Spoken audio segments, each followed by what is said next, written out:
This program is brought to you by Tooheys New for the love of beer. Harvey Norman, there's a store near you. Jim Beam, the spirit of rugby league. And Bunnings Warehouse, where lowest prices are just the beginning.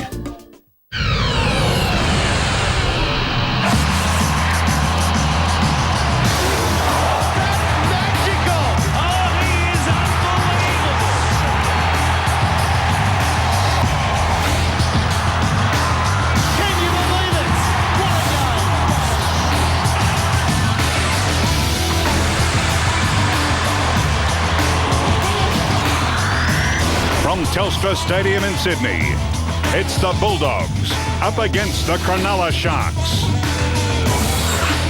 Two informed teams come to Telstra Stadium on NRL Sunday to do battle in round 11 of this Telstra Premiership. It's the Dogs up against the Sharks. We'll see how this one pans out this afternoon. Plenty of stars missing, of course, on origin duty for both sides, but the Sharks have fared better in that regard. They've got their star halfback and captain Brett Kimmorley back in action today. Simmons is the fullback. Albert, Scott, Bailey, Cavell. Carney moves to 5'8" with Brett Kimmorley's inclusion back in the halfback role today.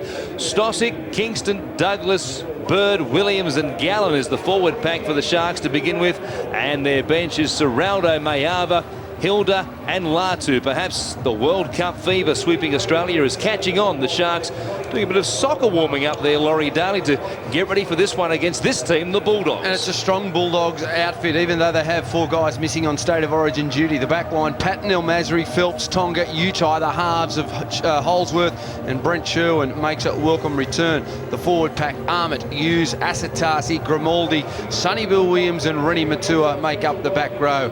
An interchange bench of Nawini, McElwain, Moran and Jared Hickey on debut. Yeah, front rower comes second rower Jared Hickey, a local junior from the St Christopher's School. Plenty of Bulldogs and other players through the NRL have come through that particular organisation. They've produced some good players, Corey Hughes and also Mark Riddell amongst them. We'll see what Jared Hickey shows us first up today, but they've won 5 of their last 6, the Bulldogs. They've been in pretty good form. Their win against the Eels last week, of course, you could almost say it was the prelude to the resignation of Brian Smith on Monday for the Parramatta Eels. I'm not tipping that Stuart Raper will resign tomorrow if his side should go down. They've been in good form, and Brett Kimmorley comes back into a side suddenly who finds themselves with a positive winning record after being 1-4 in their first 5 games. They've gone on and won 4 straight now, looking for 5 here today at Telstra Stadium. They'll be let out once again by Brett Kimmorley. What is now a fairly young forward pack has done very well so far in 2006, and they'll be happy today they're not up against the likes of Willie Mason, Mark O'Mealy, Andrew Ryan and also Nate Miles, the 4 representatives missing, and all 4 of them from the forward pack for the Bulldogs. The Sharks fans have made the trip to Homebush this afternoon to cheer their side on. They're enjoying the warm conditions here on a Sunday afternoon yet again in Sydney. We've had such good weather throughout this 2006 season, and out there on the right-hand side once again will be this man, Phil Bailey. Yeah, it's his last season with the Sharks, having signed midweek to go and play with the Wigan Warriors in the English Super League for the next 3 seasons. Better suited to the back row, but has been spending most of his time in the centres. He's tough and durable and played in every game so far this season, and certainly adds the aggression to the backline defence for the Sharks. And Darren Albert, a player who came to the club with big expectations, he's a noted try scorer, already having scored 5 this season. And out come the Bulldogs looking for 4 wins straight themselves. They didn't win 4 consecutive games in 2005, so they can get that one off their back here today, of course. And their last 3 wins have been against the Warriors, the Roosters and Parramatta, and they do have Hazem El Masri, the magic man and the number 2 jumper, of course, getting close to a try-scoring record, Gary. He certainly is, and he now needs 3 more tries to actually get the record. And there he is, Hazem El Masri. He doesn't just score a mate, he can kick. Well, we all know he's a great kicker. Scored a total points of something like 1,656 points so far. And there it is there, just 3 behind Terry Lamb, the top try scorers. What a competitor. And I'll tell you what, I reckon he stopped as many tries as he scored on that right-hand edge at the same time. Another big man. He'll have to lead by example. As you've already mentioned, 4 key players out of the Bulldogs pack, and he will be one of the key ones right now. We are ready for a start here at Telstra Stadium. Tony Archer is the referee. He signals time on. The Sharks will defend the southern end of Telstra Stadium to get this one underway, and they'll work it back out from their own goal line where they took the kick-off, and they'll bring it back up towards the 20-metre line there with James Stosic. Luke Douglas now, second carry. What a player he's been so far for the Sharks in 2006. Has played in all 9 of their games so far this year. They get an early penalty. The Dogs a bit too keen to get up in their face, and Kamali will go to the line with his first touch since coming back from that ankle injury. See how he handles things today, running this side, which has been going so smoothly. During this 4-game winning streak, they've knocked off the Cowboys, the Panthers, the Dragons and the Raiders last week in order. Here's Douglas again, taking it up towards the 30-metre line. He'll play it back for Kingston. Here's Carney getting the first receiver on the left-hand side, turning it back to the man wearing 6, Greg Bird, who's playing actually in the second row to start this one as they cut back through Gallen to the right-hand side. Kamali now, a good pass as they link up through the play the ball area, but it's Willie Tonga who comes up with an intercept. He got the Dogs out of trouble perhaps, and they'll play it just inside their own 40. Yeah, now Matt Utai. Good work by the Dogs, up and in defence. The Sharks turning and passing with their backs to the opposition, always opens itself up for an intercept, and Tonga was right on the case. They go down that left-hand side. Hughes shifting it on to Asatasi. He'll play it back to Hughes once again. Here's Holdsworth to Sonny Bill Williams in the forward pack for the first time this year. He's been playing in the centres almost exclusively since coming back into action 3 weeks ago, and now Sherwin will put it high in the air. Some pressure here on Luke Cavell. Flying El Masri was able to tap it back. It comes to Tony Grimaldi. Still the last play, and the Sharks have it through Brett Carney. They did well to recover. Carney is almost rolled into touch there by Rennie Matua. Good work by the winger to stay in the field of play. He was in danger of being taken over the sideline there for a moment. I'll play it back now as it comes to Kingston. Douglas again putting his hand up for plenty of carries in these first 2 or 3 possessions for the Sharks this afternoon. Kingston waiting as he goes to Kamali. Standing wide is Gallen, who has such good footwork. In fact, it was Greg Bird stepping back off that right foot. And again, the Bulldogs up inside the 10 will give the Sharks a real chance to put some pressure on them inside the 20. And of course, Lance Thompson out of action this week, and perhaps for one more week with a knee injury. Well, they're missing some big name players. Nigel Wangener, of course, is missing. Ben Ross, he's out for the year. So they are stretched with their depth at the moment, this Sharks outfit, but they're playing some terrific football, and they've got confidence in their own ability. We all speak about how much football teams need confidence, and the Sharks have got plenty of that at the moment. Here's Greg Bird shifting a ball on to Paul Gallen, who got away from the tackle there of Brent Sherwin, but he was wrapped up by Cameron Phelps and also Corey Hughes. Kamali goes away to Douglas again, who was looking for one more, but he held on to it. Stopped there by Grimaldi with the help of Asatasi. They're 10 metres out. A couple of tackles left in this set of 6 as Kamali goes across the face, puts a grubber in behind them. Utai can't get to it. Neither could Darren Albert. It's still there. Picked up now by Willie Tonga, and it's play on. Well, it looked as though the Sharks were going to score. Then it looked like the Dogs were going to race 100 metres and score. Great effort, though, by Kamali to get the ball in the in goal. The bounce didn't favour his team. Unlucky. It was a good grubber, and Albert had a chance to snare it, but it bounced away from him. They were still able to keep the ball in play, and then, as you said, Tonga was a chance to go a long way. Here's El Masri thinking likewise, held up in the tackle, and he forces the ball into the legs there of Cameron Phelps. So in fact, it might have been, yes, it was Cameron Phelps who was there in support, but the ball bounced off his knees and over the line, so the Sharks will get it back here from the scrum feed. He's got a great kicking game, Brett Kamali, both long and short, and there you just see it, end over end. He was enticing Utai up into the line, and Utai was there to make a tackle. Kamali saw that, put it in behind. There was plenty of space. The bounce didn't favour his team, but the Bulldogs' completions early in the game haven't completed a set. Offsetting on marker. Here's Carney going to his right-hand side where he moves it on to Reece Williams, who's had a pretty good 2006 season himself so far. Douglas now met in a big tackle.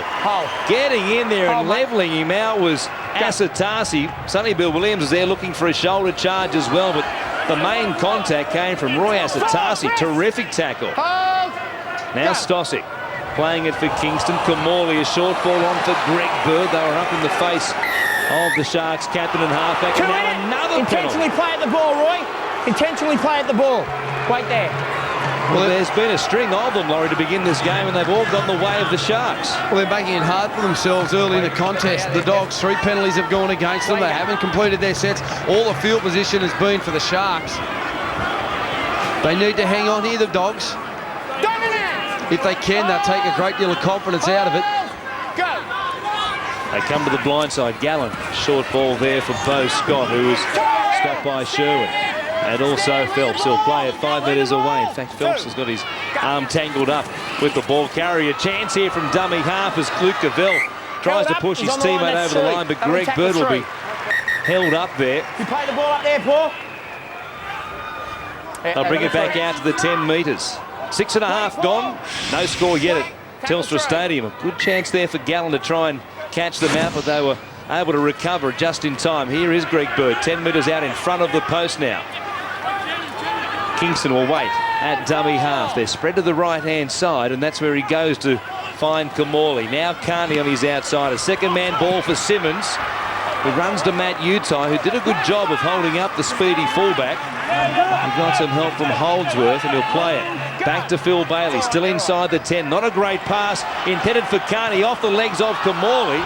Carney might have been offside, but it won't matter because it will come back out to the 20 for the Bulldogs to restart it there. Yeah, it was well done by Matt Utai on that left edge, left side of the field.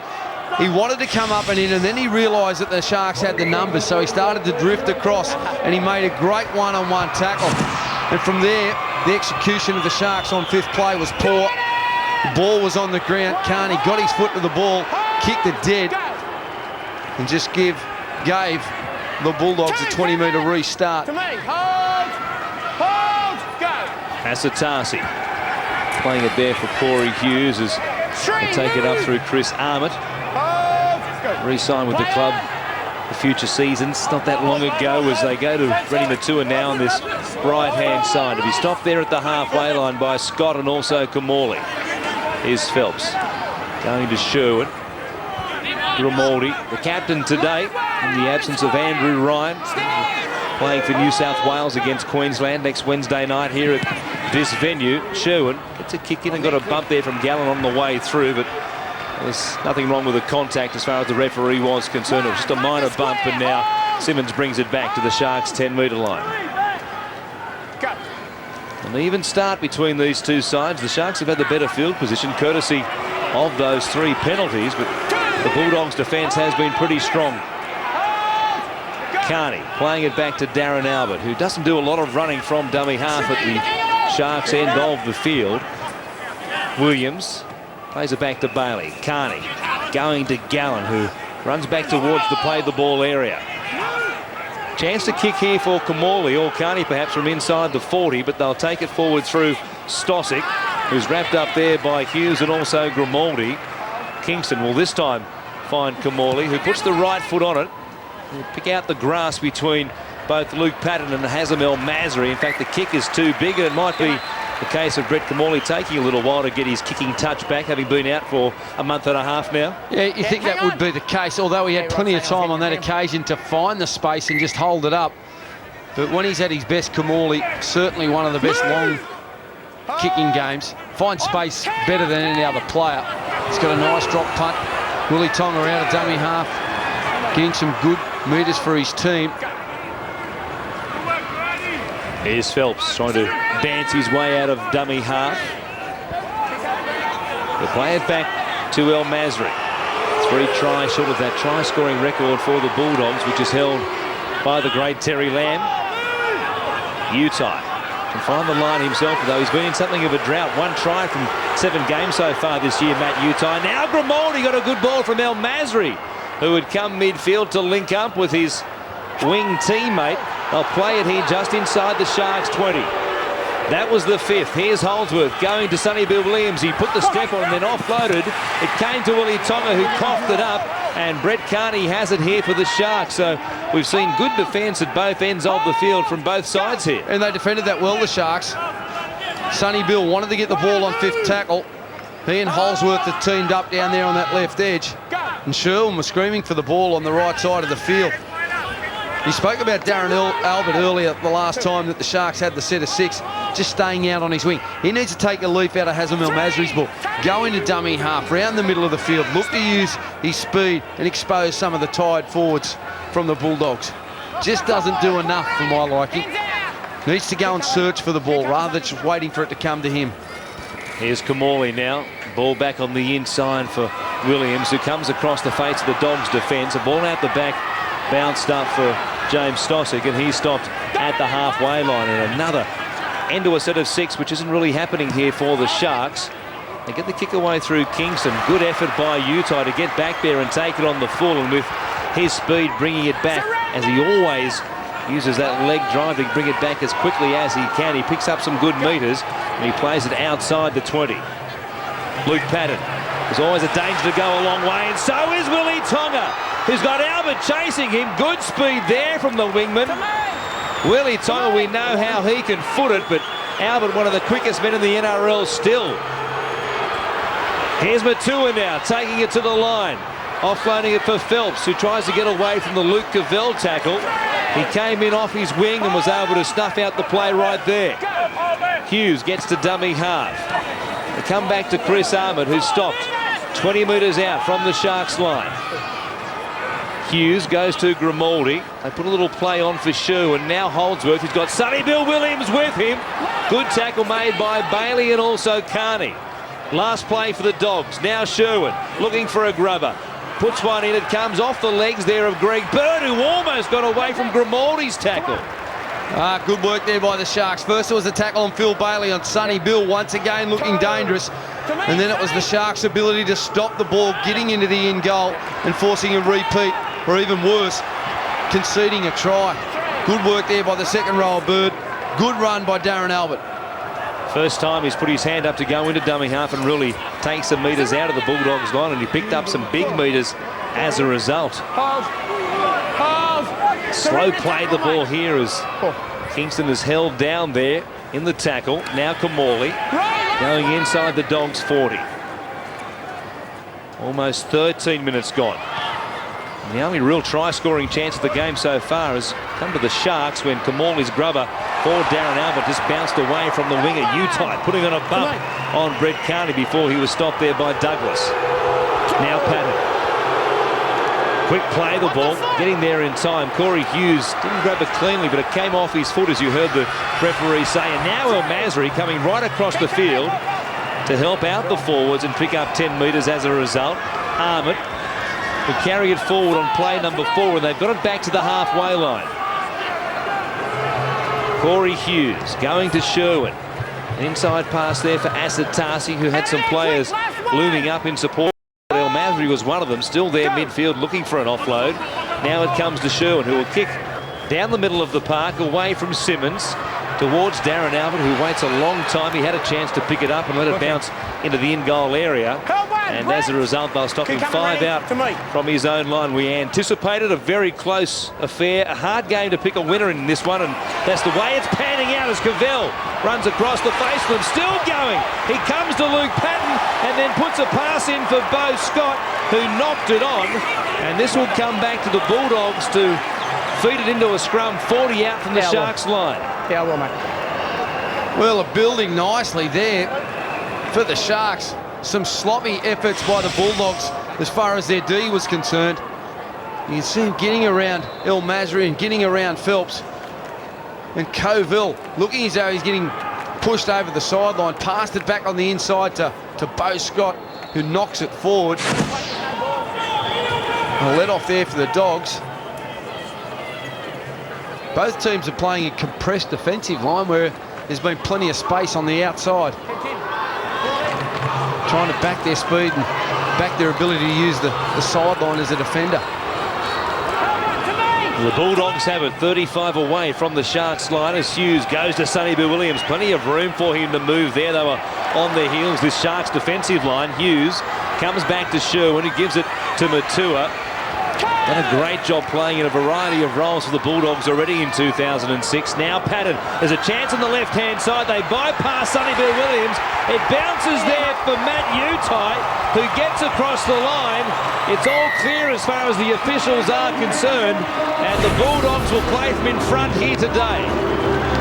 Well, we just spoke about their compressed defensive lines from the teams, and this time it was the Sharks compressing on their line, and it was the ability of the ball player to go to the line and work out the numbers. There's Holsworth. He can see Utai unaccounted for, and while the pass wasn't straight to the chest, the bounce was straight up there, and Utai just had to delay his run a touch, but the bounce was perfect, and the Dogs get the first 4-pointer of the afternoon. We were talking about Matt Utai being scoring drought, just his second try so far this season. In fact, if you go back to the grand final of 2004, when they beat the Roosters, of course, to take the title, Matt Utai from that point on has only scored 7 tries in the 30 games since. For a player who was an absolute try-scoring freak at one stage for the Bulldogs in the early seasons of this new century. Azim El Masri relishes the chance to show what he can do wide out. I'm sure first up he would have been watching Andrew Johns last night kick them from wide out in the rain and the wind up there in Newcastle, helping the Knights to a win over the Raiders. And now El Masri, the acknowledged best goal kicker in the game, from a metre in from the touchline. The strike isn't a bad one, but it hooks away to the left-hand side. And the Dogs' lead will stay at 4 as we go downstairs to Gary Freeman. Yeah, interesting to note that, especially around the ruck area, that's where the Doggies have found plenty of metres. They lead that. The Sharks really struggling. As the ball goes out wide, they'll hit Laurie Daly, say they're playing that up and in defence. When you get in that situation, they can promote the ball to the edges. They're going to come up with points all the time. We'll see if it pans out that way. Luke Cavell has it back at the halfway line. High kick, designed to come down and around about the goal line, and that's exactly what it does. It had plenty of hang time on it, and it's Chris Armott who brings it back out for the Dogs. He'll play it 5 metres inside his own 20-metre line there as Asatasi works it up towards the Sharks. Still looking for their first penalty of the game, the Bulldogs. And they'll get one right here.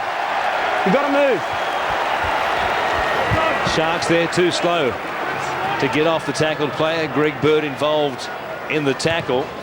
Some good work at his own end of the field, helping the Sharks out of trouble already in this game, but laying on in the tackle there too long with James Stossig also. But Bird would have to say the main culprit on that occasion as Asatasi takes it into Sharks territory. A chance to go back-to-back here. Good field position to start this set of 6, having just crossed the line through Utai. And it's Armott. He'll play it at the 30. Here's Hughes. They go back to that left-hand side again. Holdsworth saw a gap and went straight past everybody. He went to Gallen and also Simmons, and they all missed him. And Holdsworth just steps his way to the try line. He makes it 8 points to 0. Good try. Good try there by the youngster, Holdsworth. It's his 3rd of the season, and this is something you'd like to see him do a little bit more of in the game, is taking the ball to the line. Going through some feeble attempts there by the Sharks. He's got some skill, but he tends to kick and pass. He neglects his running game, but he's just provided for us there what he can do. He showed us he could do it. Came across from the Dragons at the end of last season, looking for an opportunity to play in the halves. He's been playing 5'8", doing a very good job. I think he'll enjoy playing with Brent Sherwood. El Masri converts, extends the lead to 10, and the Dogs go back-to-back. El helped, of course, by the penalty, which marched them down the field, and fairly lackluster miss in the front line there by Greg Bird and also Kevin Kingston, Gary. Yeah, it certainly was. Once again, not going to the line. That's what's hurting the Sharks so far. 2 sets in a row. Now there's plenty of movement on the bench. Hutch Mayav has gone onto the field right now. Raper going to the bench straight away. He needs to stiffen up that defence around the middle of the ruck.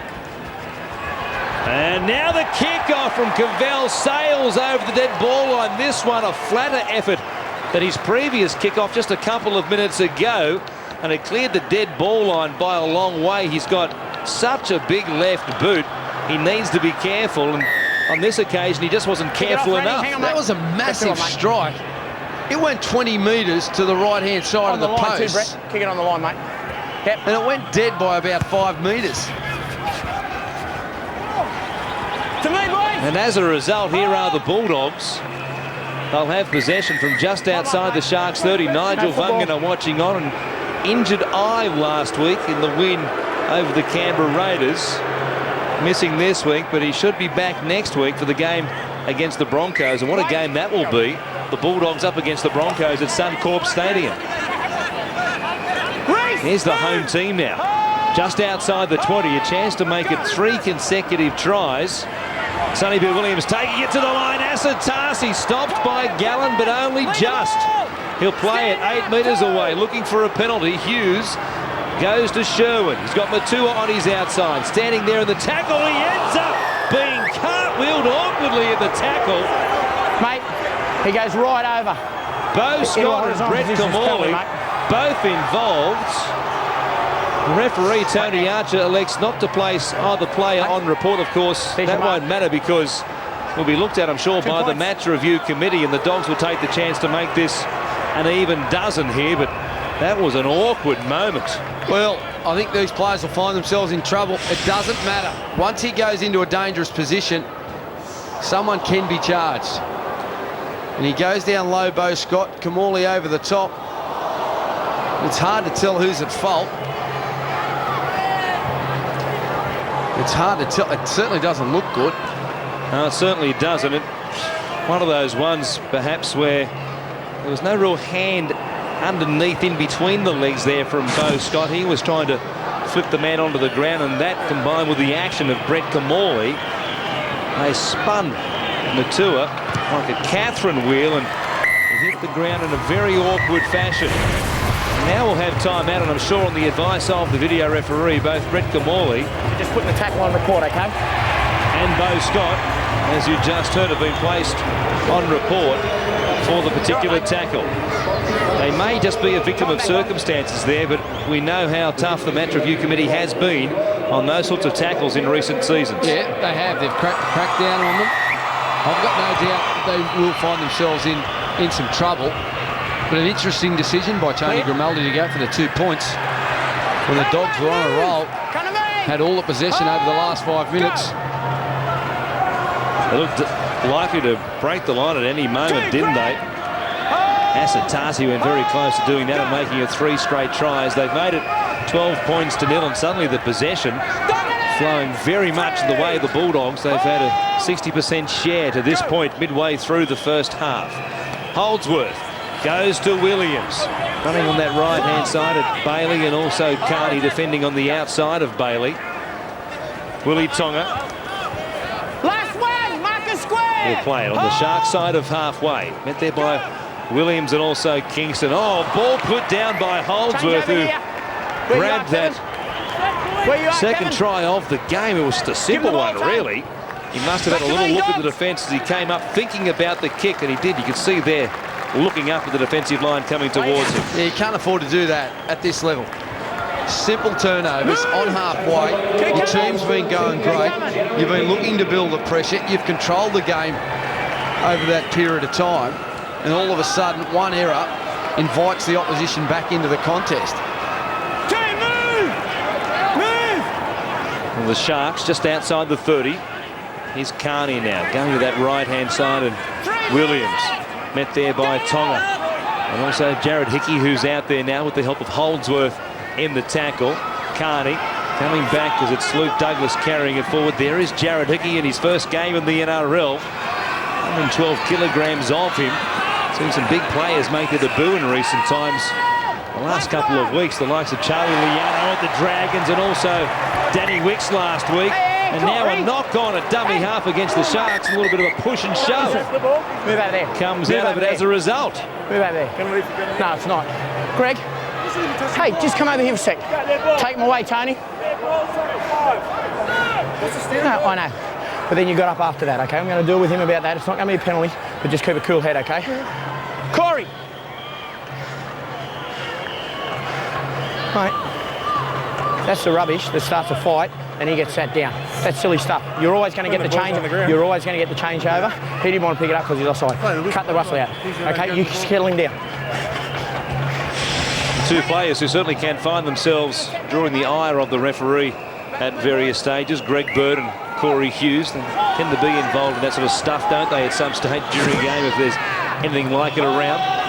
They certainly do, and Corey Hughes gives away plenty of penalties, and I'm sure that's something that some of these folks would have touched on with him about the fact that he needs to have more discipline in his game.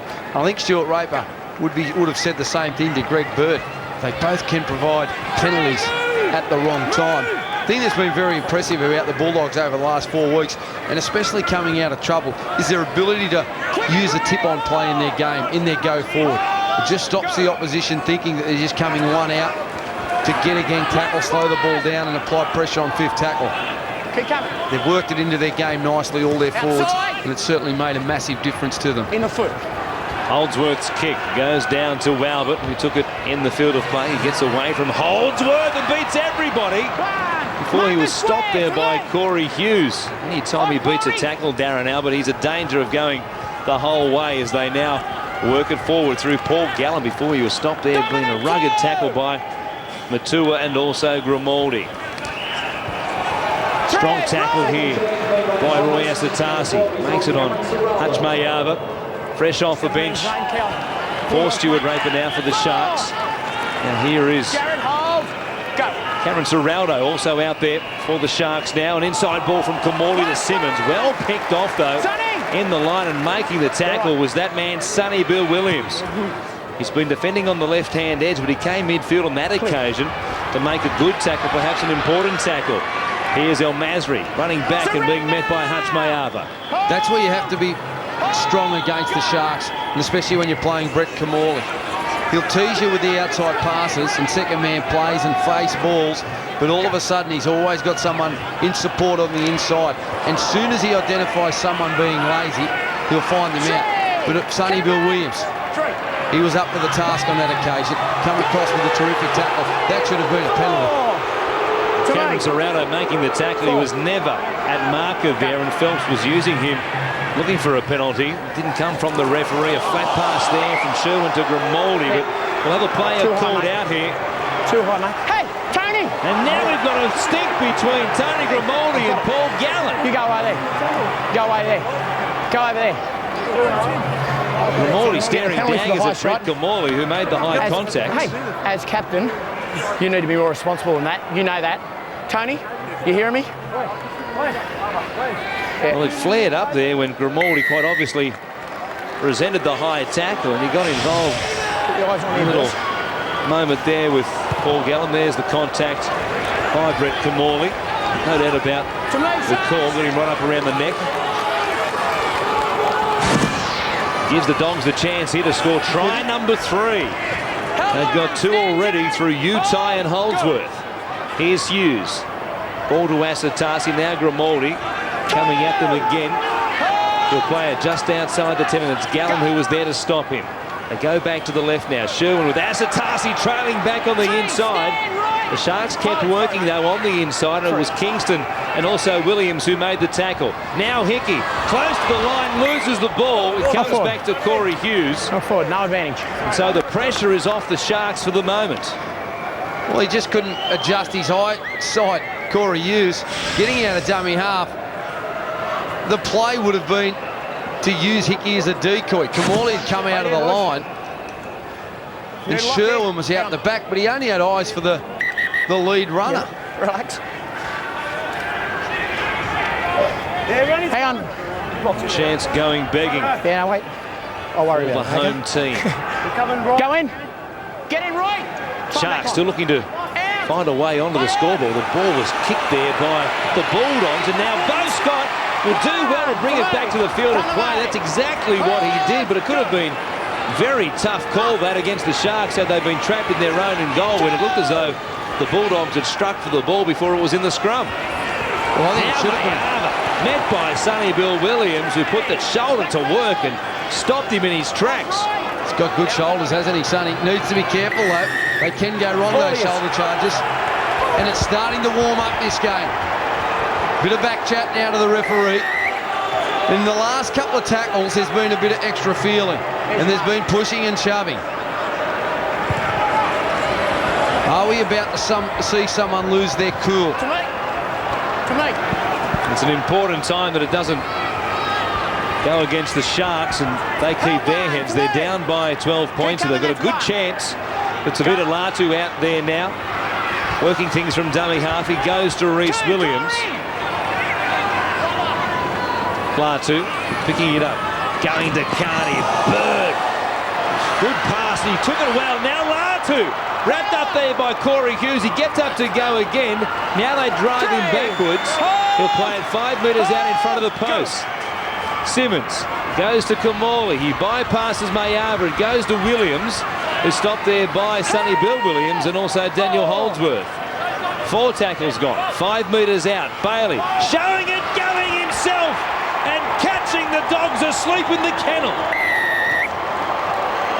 Well, that was just too easy. They were looking back to their right-hand side on the Bulldogs' defensive line, and Bailey had a huge hole to run through. Well, you need to be strong around the play the ball. And they weren't, the Dogs. And Phil Bailey, a terrific show, and then was able to poke his nose through and score. But the bust by Greg Bird onto Latu. The Dogs' scramble was coming from everywhere. Just watch him there. Throws the big dummy. And Sonny Bill had overreacted. He chased too far. He got himself on the outside. When you're in that position, you need to always stay on the inside. So if he does throw it and steps back, he'll basically run straight back into you. But when you go too far, you open it up. And the sleight of hand by Phil Bailey claws his team back into the game. Good piece of work. The last thing that Sonny Bill Williams was certainly looking for, as it turned out. And now Luke Cavell, who's had an exhibition from the kickoffs today with his length he has on his kicks, and he strikes these goal kick attempts beautifully. In this one, sails between the posts.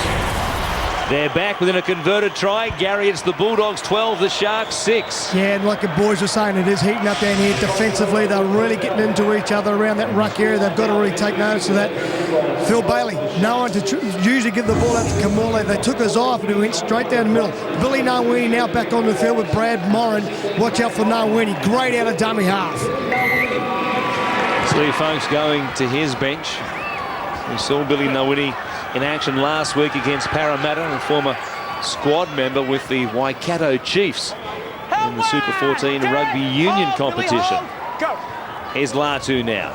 Another Kiwi coming across to link up here with Reece Williams. Kamali gets the dummy half. Sonny Bill Williams gets a breather at the half-hour mark after being deceived by Bailey on the goal line. I'll play it here through Greg Bird, the Sharks. It goes to Bo Scott, who goes straight through the line, gets a pass back on the inside intended for Gallen, but he finds Roy Asatasi instead, who's still going, and now he comes to Scott, who takes him to ground with Brett Kamali. Those two, of course, on report for the earlier dangerous throw on Rennie Matua, and now Hickey it is, who straightens things towards the post. He'll play it just inside the Sharks' 30. Mistake by the Sharks, and it was building nicely off the restart.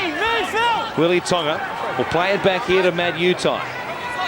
He's got Holdsworth turning it back on the inside for Brad Moran, who's wrapped up by Cameron Serraldo and also Latu. He plays it 10 metres out. There's Nawini going to Holdsworth. Nice ball to Sherwin, who took it on the gallop. And stopped there by Gallen, just 8 metres away from the line. Akuba coming to this right-hand side. Holdsworth to Matua. who tried to reach out but lost the ball in the process.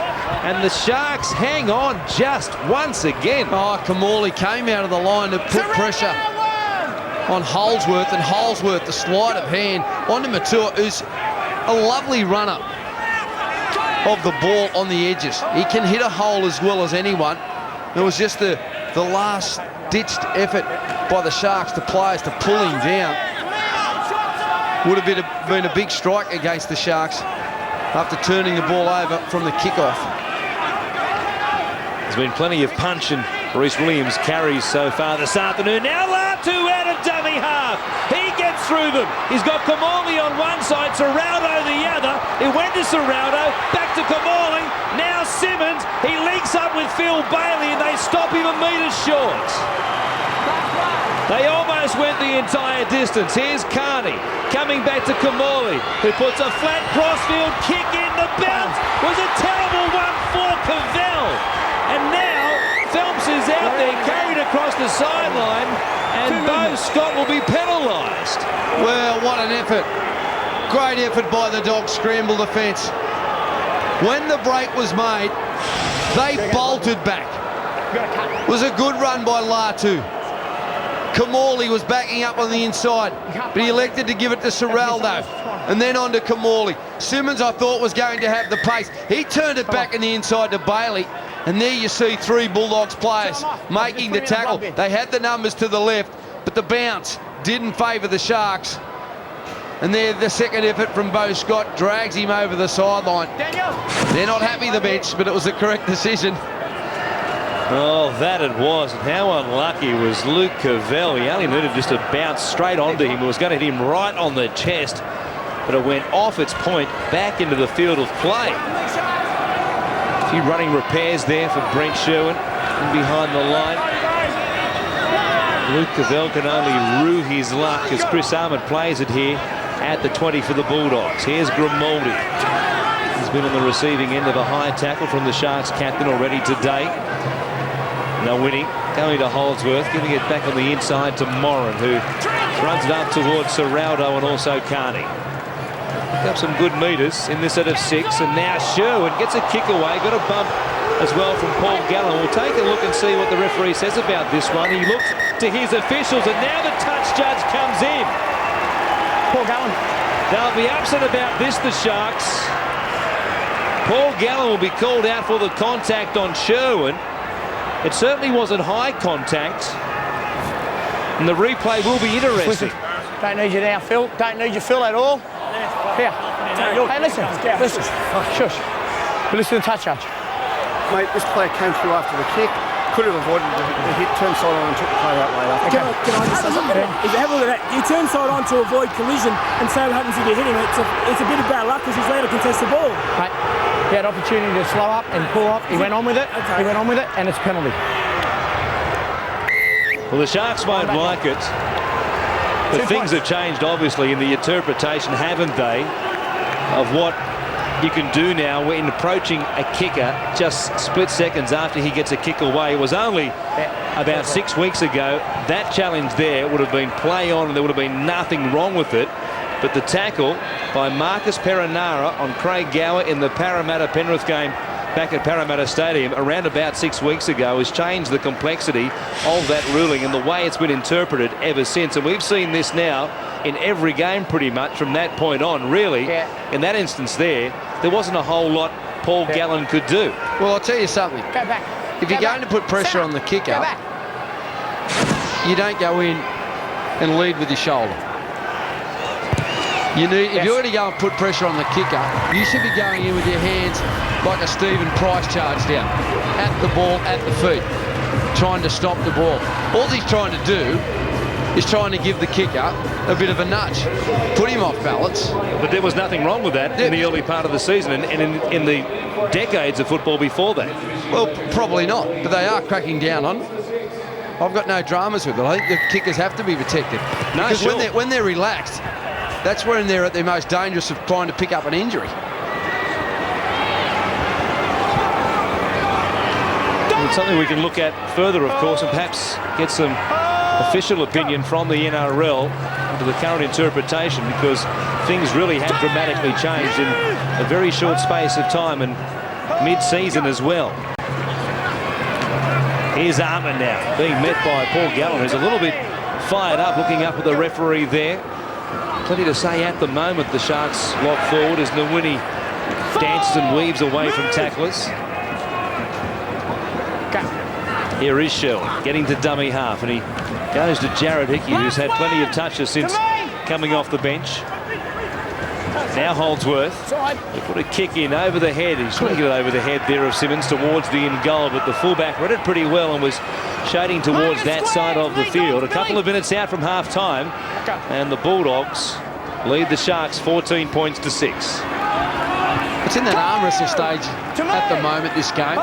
Could go either way. Both teams have had some opportunities to put points on the board. And you would think it will be like this for the whole second half.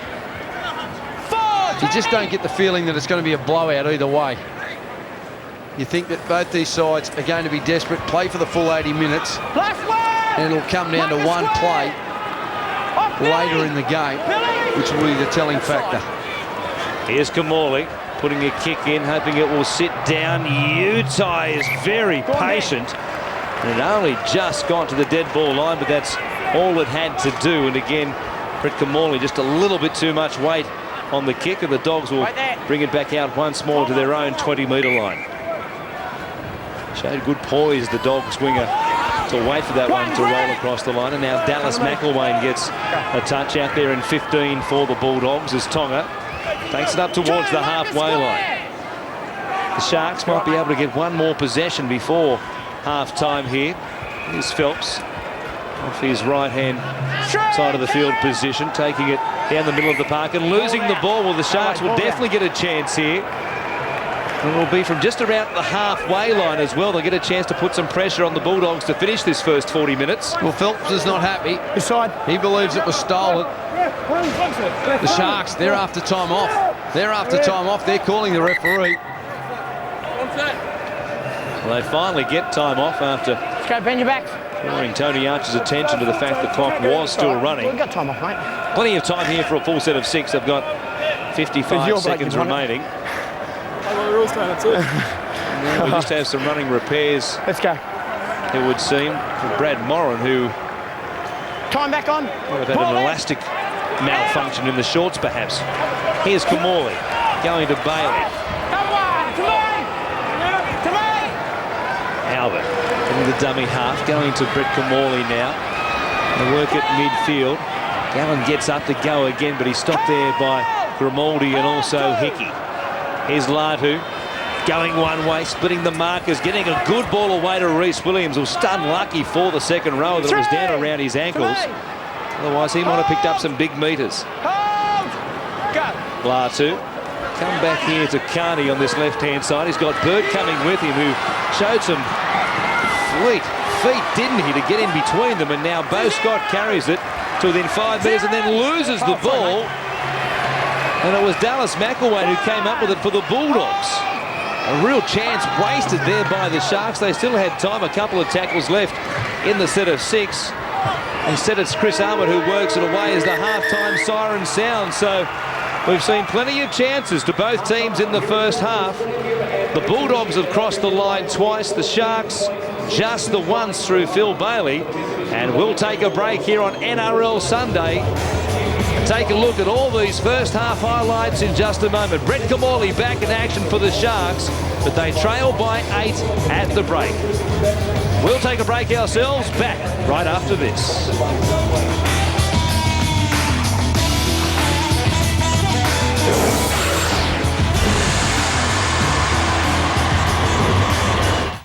The giants of the UK Rugby League competition come together on Fox Sports. See the matches of the round every week. McDonald's again! Super League 11, now playing on Fox Sports. Look and learn, boys. You're looking at the winner of the comp.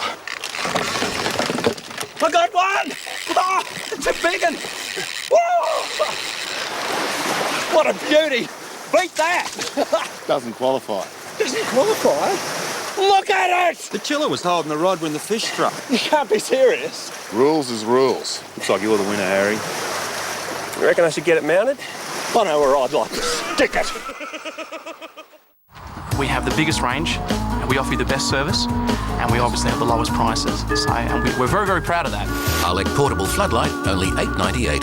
Azito 2400 watt electric shredder, $269. Stainless steel kitchen sink, $79. 21-piece screwdriver and bit set, just $7.94. If you happen to find a cheaper price on a stocked item, we'll beat it by 10%. Leave happy. We want the customers here to leave happy. Bunnings Warehouse. Lowest prices are just the beginning. 15 cents for 10 days. We print photos from your digital camera at Harvey Norman, and right now we're offering this unbeatable deal. 15-cent prints for 10 days. Just bring in your media card, USB drive or CD. It's that easy. Harvey Norman prints your digital photos for just 15 cents for 10 days. Hurry! What's the score? No, that's a foul. Yeah, dude! Shoot it!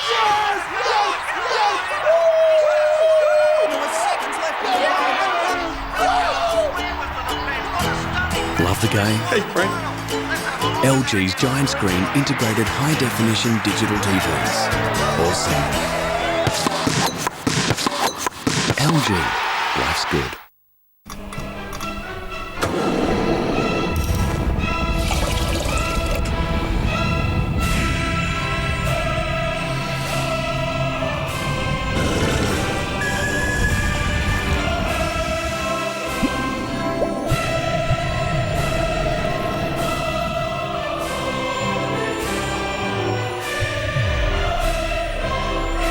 With an authentic golden crema. New Nescafe Short Black. It's time to get what you want. It's time to drive a true European sedan. The new Volvo S40S. Automatic from $39,950. It's time to Volvo. Watch this one, Macca. Yeah.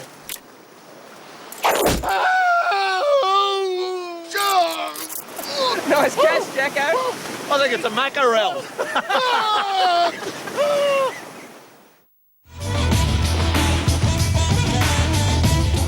It's half-time here at Telstra Stadium on NRL Sunday. The Bulldogs lead the Sharks 14 points to 6. It's 2 tries to 1. We've seen some great attacking chances for both sides in the first half, but really it's been the dominance of the defensive lines from both teams that has held sway. Yeah, it's a tight, even contest between both these sides. Obviously, the Dogs are leading by 8 points at half-time. I don't think that'll be enough. Obviously, they need to continue on and score more points.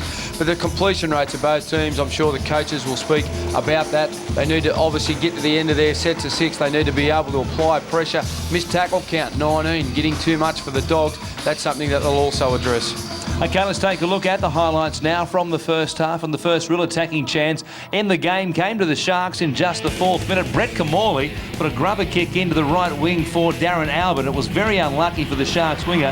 He just didn't get the bounce he needed. Yeah, he had Utah where he wanted him, Brett Kamali. He didn't know whether to be up, didn't know whether to be back, and the kick just beat him perfectly. They had the numbers on the outside, but the bounce just didn't go in Darren Albert's favour. He tried to knock it back into the field of play, Phil Bailey, and Tonga picked it up and nearly raced 100 metres downfield. It was lucky that Kamali was coming across in cover to save it. Yeah, Matt Utah breathing a sigh of relief there for the Bulldogs, but at the other end of the field, he scored the first try of the game. He got across the line after a Sharks error. It gave the Dogs possession in pretty good field position, and then Daniel Holdsworth threw a cutout ball which bounced up nicely for the Bulldogs winger. It was good work by the Dogs because they were under all the pressure in the first 10 minutes, but they held their line very good. They scrambled, and then when they got in the opposition half, they were able to come up with this try. The pass from Holdsworth, he knew where it had to go. They knew they had the numbers. It wasn't executed well, but the bounce, it fell into the chest of Matt Utah, and he was able to go over and score in the corner. Yeah, and again here to the left-hand side, Daniel Holdsworth getting through them pretty easily as it turned out. Kingston and Bird missing him in the front line, and that made it at that stage 10 points to 0. Something that he needs to continue to do and develop in his game. He needs to run the football. He catches, he passes quite well, but he just doesn't take the ball to the line a great deal. I think he's also trying to overplay his hand a little bit, trying to get his hands on the football a little bit more so than Brent Sherwin. I think Brent Sherwin's the conductor of this Bulldogs outfit, and they play better when he does that. Obviously, they're trying to release a little bit of pressure off Brent Sherwin, and Holsworth's getting more responsibility, but I'd just like to see some more responsibility thrown back to Brent Sherwin. Now, of course, Beau Scott and Brett Kamali will be worried about a particular tackle in the first half, which saw Rennie Matua end up in an awkward position. It might have been one of those ones that just goes wrong. We'll see how the match review committee look at it, but you see Scott there around the legs. He, in conjunction with Kamali, the action of the two of them, flipping Matua base over apex. Well, he's placed in a dangerous position, and I think that's all they take into account. Whether he's in a dangerous position, they'll work out which one's to be charged, or maybe both of them. I'm sure if charged, it'll only be a minor one. Okay, now the Sharks had another couple of chances to score in the first half. The first of them coming here for Greg Bird, who was able to get through the tackle here of Brent Sherwin, and then also slipped the pass to Tavita Latu. Luckily, the Bulldogs there were scrambling in defence. Not long after that, though, from dummy half, Phil Bailey was able to catch Sonny Bill Williams out. He sold him a nice dummy, and the gap opened up for him. Yeah, guilty of overplaying his hand, Sonny Bill. You've got responsibilities in a defensive line, and when you're a marker, you've got to make sure you wait for the dummy half to pass the ball. Or if he does run, it's your responsibility to tackle him. On that occasion, he didn't. He was going to do someone else's job. That's something that you can't afford to do when you're defending your try line. Now, the Sharks got another chance to score points in the first half when Tavita Latu, from their own 30-metre line, did this out of dummy half, beat the tackle there of Cameron Phelps, and then linked up with Cameron Serraldo. They almost scored when Bailey went within about a metre of getting to the line. Yeah, it was good work by Latu. This is something that also the Bulldogs have to address. Latu's not a hooker that gets out and gets his forwards onto the advantage line, or a creative hooker. His main strengths as a player is his running game. He likes to get out when the markers are slow, or the third man is off the tackle slow. He likes to run. So that's something that they need to work hard on, their markers and also their tight defenders. It was a good play by the Sharks. They had the numbers to the left-hand side of the field. Kamali put the kick in, but unfortunately didn't favour him. At half-time, Utai and Holdsworth, the try scorers for the Bulldogs. El Masri has kicked 3 from 4. Phil Bailey, the try scorer for the visitors. Luke Cavell, of course, converting that one. He is 1 from 1. 14 points to 6. 8 the difference at the break as they go inside the dressing rooms here. Stuart Raper, of course, I'm sure he's pretty happy with the way his side was able to soak up some Bulldogs pressure at various stages, early in the opening 20 minutes especially, while Steve Folkes, I'm sure, would have liked a bit more in attack from his side, especially with Brent Sherwin back in action here today. We'll take a break right now and come back with all the live action of the second half in just a moment.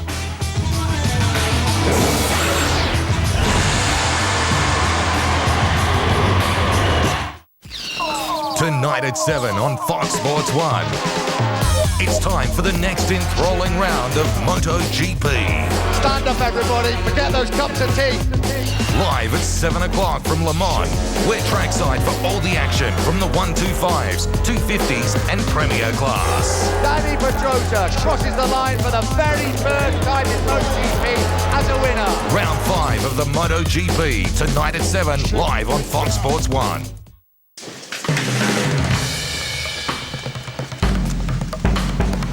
Not this. Not that. Not whatever. Not a trend. Not an afterthought. Not a quiet night in. Not a compromise. Not for everyone. Not meant to be. It just is. The Bourbon. Hey, Dazza. Jan wants me to get some sort of insurance for the family. Think it's worth it? Nah, it's too risky. But I've got a mate doing a development down south. It's a bit of a swamp now, but with global warming, it'll dry out in no time. Ka-ching! Don't ask Dazza. Ask a real financial planner. Only they can help you with all your financial planning needs. Contact the FPA for an advice pack or a planner near you.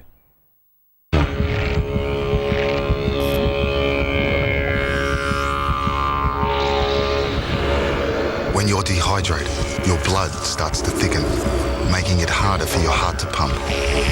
Powerade is now isotonic, providing fast hydration and energy, proven to help you perform at your peak 10% longer.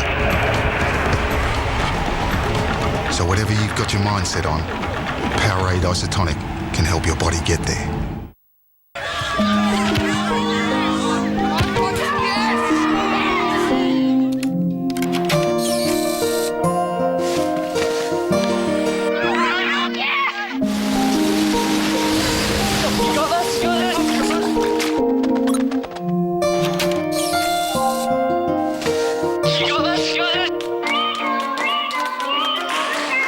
$0.15 for 10 days. We print photos from your digital camera at Harvey Norman, and right now we're offering this unbeatable deal. 15-cent prints for 10 days. Just bring in your media card, USB drive or CD. It's that easy. Harvey Norman prints your digital photos for just 15 cents for 10 days. Hurry! Rugby League in June on Fox Sports. All the hard hitting from the NRL, as well as State of Origin Game 2. That's Rugby League in June on Fox Sports. Sonny Bill Williams has been testing out the Sharks both in attack and defence this afternoon here on NRL Sunday. He's carried the ball to the line a number of times and asked some questions of the Sharks defensive line, but he's also rattled some of their ball carriers with some big hits in defence himself. And don't forget, of course, this afternoon from 6 p.m. Eastern on Fox Sports 2, we'll take you to Aussie Stadium, where it's the Roosters up against the Rabbitohs. The local derby always has plenty of passion. I'm sure this one will be no different in round 11. The Roosters and the Rabbitohs from Aussie Stadium. That's on Fox Sports 2 from 6 p.m. Eastern. We'll show you the replay of this game, the Dogs and the Sharks. 7:30 p.m. Eastern following that on Fox Sports 2, with just the two games being played in this 6-game round 11, with 3 teams having the bye. And of course, tonight from 9 p.m. Eastern on Fox Sports 2, it's the final of the ATP Masters Series tournament in Germany. Tommy Robredo, the number 8 seed, up against Radek Stepanek, the 15th seed. It's Robredo versus Stepanek tonight. ATP Masters Tennis coming your way on Fox Sports 2. The Sharks come back out for the second half here. Brett Kamali, a mixed half you would have to say, in his first game in 6 weeks now after coming back from that ankle injury. It was always going to take him some time to get a feel for the game once again. Greg Bird, though, 13 tackles, 11 runs and 93 metres. He has been incisive on this left-hand side of the field. Yeah, good effort by the back row in the first 40 minutes. Obviously, he's got to be careful with his discipline not to give away some silly penalties. And you're right, he has looked good. Williams has looked good as well. 11 tackles, 11 hit-ups, close to 100 metres. I really like the way that this kid plays football. I think he's got a big future in the game. Never shirks his responsibility, always carries the ball over the advantage line. Willing to do plenty of work for his teammates, and he's willing to do plenty of tough carries. Willie Tonga starting to get back to somewhere near his best. A few nice touches in that first 40 minutes. Certainly gives them a threat out there on that left edge.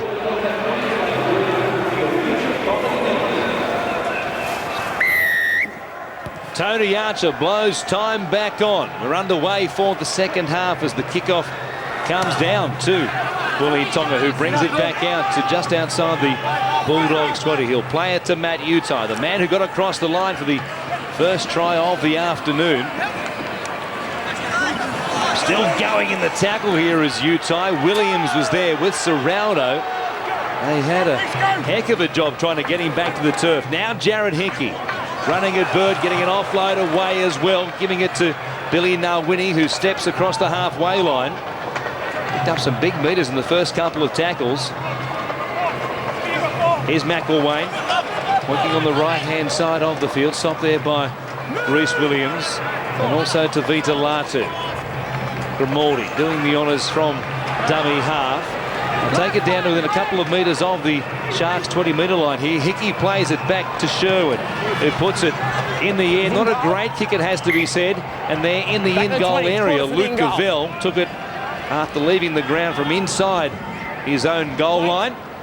And it will be a restart from the 20 with Latu tapping it for the Sharks. Wasn't a great kick to win to what was a good set of 6 to get things going for the Bulldogs. No, exactly right. They were waiting for it at the back there, but the kick was just too deep. He needed to go actually before the line and maybe just bring it 5 metres before the try line. Give his chasers time to get there and compete for the football. Just no pressure applied there to Covell. Got to say, that was an ordinary kickoff by the Sharks. I mean, it only made the 20-metre line. You touched on it, the Bulldogs made some good metres. First set of 6 after half-time, being in a position to put an attacking kick up. I don't think that's acceptable. Luke Cavell might have been a bit gun-shy, of course, after smashing one over the dead ball line midway through the first half after the second of the Bulldogs' tries. You're Here's all Sherwin on now. getting the kick and just playing it off his own hands, flicking it up for Luke Patton there, who was stopped by Brett Kamali. El Masri coming back to the line to be stopped there by Hutch Mayava and also Brett Carney. He's hard to get a handle on El Masri. Carney did a very good job on him. Serraldo came up out of the line there, looking to make an impact on Utai. Here's El Masri again, putting in for his team, isn't he? This time he gets some good meters and gets them going. They've got great value out of their wingers this afternoon, the Bulldogs. Both El Masri and Utai. They've come infield looking for the ball. They've looked dangerous. They've got quick play the balls for the next player carrying the ball forward. And there's Moran making a good tackle on Dave Simmons. He absorbed the contact and then came again to make the tackle, and now is penalised and gets in a fight with Phil Bailey. They get up throwing them. It's Mundine Green Mark II.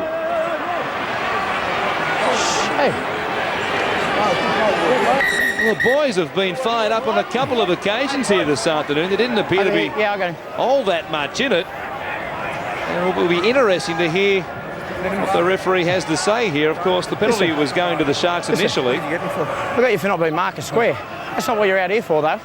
That's the rubbish that you went on with grabbing Phil Bailey, grab and hold him. That's silly stuff. I told you before, you don't start settling them down, I will fix it. And you know what will happen if I fix it? Phil! Hang on. Listen. Hey, you grabbed hold of him. You got the penalty. Hey, you got the penalty. Keep it down, right? Just keep it settled, because that's what starts with balls. Here it is again. You see, Moran certainly wasn't square at marker there, didn't get there in time, and then was penalised. And then after that, there wasn't too much doing, and Brad Moran came up throwing them. Phil Baker's got him in a death grip there with the hand around the throat. You can't do much in that position. No, that'll stop the fight in a hurry, you'd have thought. Here's Gallen for the Sharks now. They work it down the field via the penalty. Latu going to Kamali, who looks for an inside pass, but he's met by Brad Moran, who's up there again. Fired up he is, the second rower at the moment. Here's Simmons carrying it down to the Bulldogs 20. 8 the difference. Here's Latu from dummy half. Showing it to Mayava, losing it out the back. A chance for Hickey to come up with it for the Bulldogs. Gallen beating for the ball though, and then got a nice pass away as well to Greg Bird, who bounced away from McElwain's tackle. They stop him 8 metres out. Last play for the Sharks. It comes to Kamali, who grubbers, looking for the upright. He didn't get it, and it beats everybody across the dead ball line. I'm sure he was looking for the pads on the far post. Well, they were charging through. They were coming through at 100 miles an hour, but they couldn't keep up with the ball. As the Dogs tap it and take it away from their own 20. Let's go downstairs to Gary Freeman. Boys, I'll tell you what, it's been very, very frantic down here in this opening stages of the second half, but the coach, Stephen Folks, really wants his players to really tidy up the A and B defenders. It's just either side of the ruck. That's what they practice all week. Let's start to get that. Let's stop the Cronulla side getting a little bit of a roller. Now for the Sharkies, they're trying to pinpoint that area, get around and get off the line a little bit quicker. And as Utai makes a bust. Chopped down by Brett Kamali. We'll come back to you in a moment. Gary, I know you've got plenty more to say. Here is Tonga going to Holdsworth. Sherwin now with players on his outside. Chasing through is El Masri. The kick was perfect. And Hazem El Magic gets another one. What a season he's having. 10 tries in 10 games. And how this game has turned. The Bulldogs lead the Sharks 18-6. The Sharks had a chance at the other end of the field.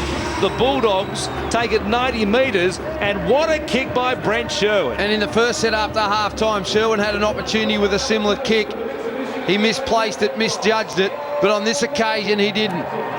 He knew he had the numbers, and it was great work by El Masri to hold his width.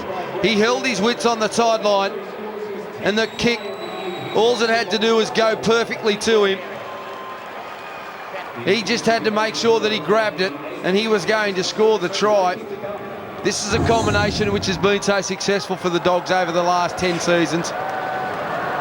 They've scored plenty of tries, whether it be through grubber kicking to the middle of the park or kick out wide behind the wingers. And Sherwin just sums it up so brilliantly. And that'll do his confidence the world of good.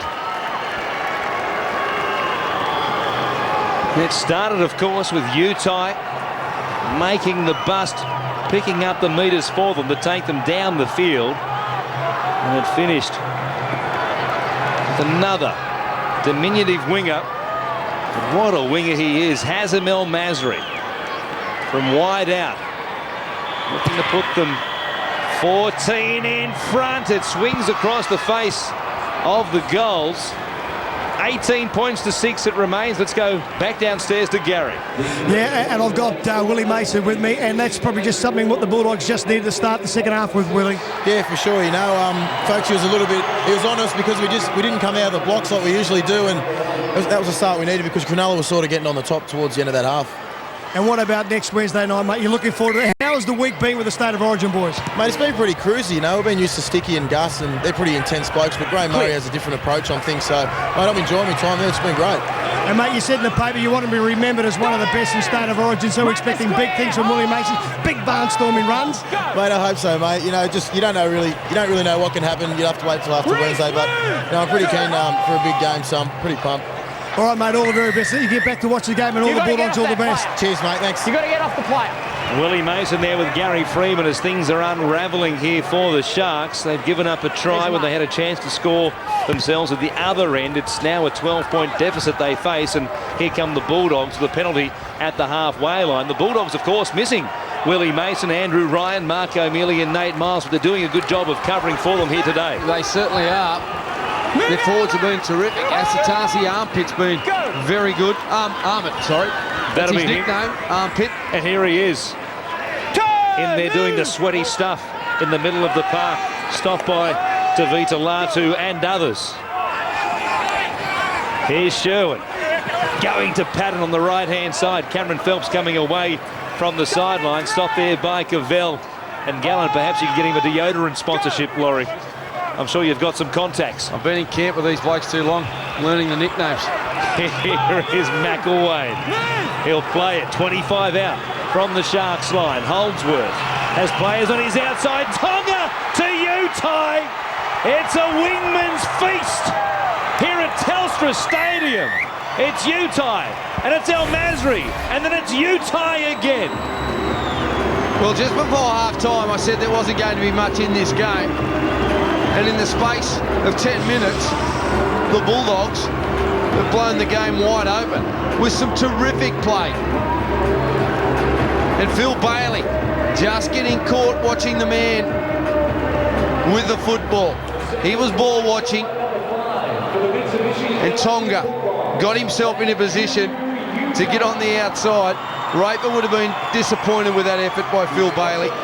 Bailey was watching the ball play up, and he's let Tonga get on his outside. And then Tonga, nice catch and pass to Matt Utai to go and score in the corner. It was 14-6 at half-time. Now it's 22-6 with a kick to come. And we said things unravelling for the Sharks. Set of 6 began with a penalty, which helped the Bulldogs out of their own end. They got things going from the halfway line with a full set of 6 to work with, and we saw what they did at the back end of it. Beautifully worked move to the left-hand side. El Masri gets a simpler kick from an easier position for the right-footed kicker than his previous one off his own try. And now it's an imposing scoreline, 24 points to 6, Gary. It certainly is, and once again, it's the defence of the Sharkies not coming up off the line. They're standing and waiting. That creates some problems on the edge of the ruck. Once they get the ball out 2 passes wide, that's when you find Utai by himself. Defensively, the Sharks have got to get off their line and put more pressure on the Dogs. And what about the kick from the sideline? He is a machine. He can be machine-like at times, can't he? We've seen some long streaks from Hazem El Masri. Billy Nawini goes right down the middle of the park from the restart almost. They're 35 metres out. He's still going before he's cleaned up by Greg Bird. Go. There was some contact there. Now Tonga goes to Holdsworth. Sherwin showing it. On the outside it comes to Cameron Phelps. They had them stretched on both sides then. They could have gone either way. Sherwin gets to dummy half. He goes to McElwain. who takes it inside the Sharks 20. He gives the ball away to Billy Nawini, who started it, and he almost finished it. Here's Sherwin coming deep to Holdsworth. It's almost the same play as last time. Hickey loses the ball. There was 2 in the tackle. It was stripped away. Carney came up with it. The Dogs will get a penalty. It's 18 the difference at the moment. They can make it 20 here by asking Masri come in to take the kick, and that's exactly what they'll do. Well, you knew they were going to take the kick because earlier in the game, Grimaldi has elected to go for the 2 points in these type of situations. And there you see Nawini, played rugby union for the Waikato Chiefs, making a good run off an offload. And once again, though, it was a poor restart by the Sharks. They made 20 metres on their first carry, and then they allowed an offload, and then they got in behind the Sharks defenders, and from there it was always going to be a dominant set for the Bulldogs. That's it. Disappointing start to the second half by the Sharks. They've given up 2 rapid-fire tries, and now Masri, yes, from the 20-metre line. Perhaps wasn't his best strike ever, but it was enough to make it a 20-point difference. 26 points to 6. There wasn't much in this at the break. It was 8 the difference, but they have put on a rapid spurt of points to begin this second half, the Bulldogs, and now they are cruising with the game very much in their control. Well, it's been an excellent start by the Dogs. You throw in the fact that they've got their 4 Origin players missing, but you look at the interchange bench: Matua, Sonny Bill, Corey Hughes, 3 of their more experienced players haven't started in the second half. So it's been the youngsters who have really taken a bit between their teeth and are playing some really good, tough football. And Jared Hickey being great in his first grade debut. 8 tackles, 13 runs, heavily involved. And he came from the field as Hazem El Masri was lining up that last penalty goal attempt and got a huge ovation in his first game in the top grade from this vocal Bulldogs crowd on the western side of Telstra Stadium. They gave him a great hand. Here's Asatasi, stopped by Greg Bird. The Sharks muscling up better in defence on this occasion. Sherwin kicking from the halfway line. It will come down to Cavell. He took it just outside his own goal line. He had Simmons there with him. He elects to take the tackle, and the Dogs stop him. 5 inside his own 20-metre line. Here is Simmons getting the pass from Kamali. Well, we've seen some good attack in recent weeks from the Sharks, but they need plenty of it in the remaining 25 minutes of this game if they're to get themselves back into the game. They need some fast play the balls and some good runs, and here is Kingston supplying one of them to get them back up to the halfway line. Well, we saw last weekend against the Raiders where they were able to put on 16 points in 12 minutes. They need a similar outcome, and here they are going wide through Beau Scott. He comes to McElwain, gives the ball away to Luke Douglas, and now Kamali has Gallen with him. There was a gap there between Asatasi and one other, but he closed it just before Gallen was away. Here's Kamali stepping off the right foot, giving it to Reece Williams. Great tackle by Ahmed, who kept coming across on the play. Now Carney's kick is too big. We've seen plenty of that from the Sharks to date. In good attacking positions, their kicking has let them down. And again, the Dogs will do it the easy way, coming out of their own end. Yeah, Sonny Bill Williams makes an appearance on the field. It's his second stint, but Carney just trying to do it all himself. He wanted to come up with a play which is good, but he needed to execute it well. He rushed the play, too much on the kick, releases the pressure, and the possession in the second half has been dominated by the Bulldogs. Tells you a huge story. Here's Sonny Bill Williams putting a ball down. He got a short pass from Asatasi, who just ambled up to the defensive line. Seems to be okay. Getting up a little gingerly was Sonny Bill Williams. Perhaps it was more the bruised ego putting that ball down fairly simply, as it turned out. But we'll give the Sharks a chance here. They take it from inside the 40. Here's Bailey from the scrum win. Stopped there by Willie Tonga. Carney now from dummy half. Goes to Greg Bird, who takes it to the line quickly. Links up with Gallen, who is ever present around the middle of the park, looking for an offload to use that speed of his, one of the fastest players in the club, and that includes the back line. He really can motor. Here's Kamali, taking it to the line, getting through them, linking up with Williams, who was ankle tapped, and it was a save by Corey Hughes, who got a hand to him. Kingston goes back to Carney. The pass goes to ground, and there to dive on it was SBW. Well, good scramble offence.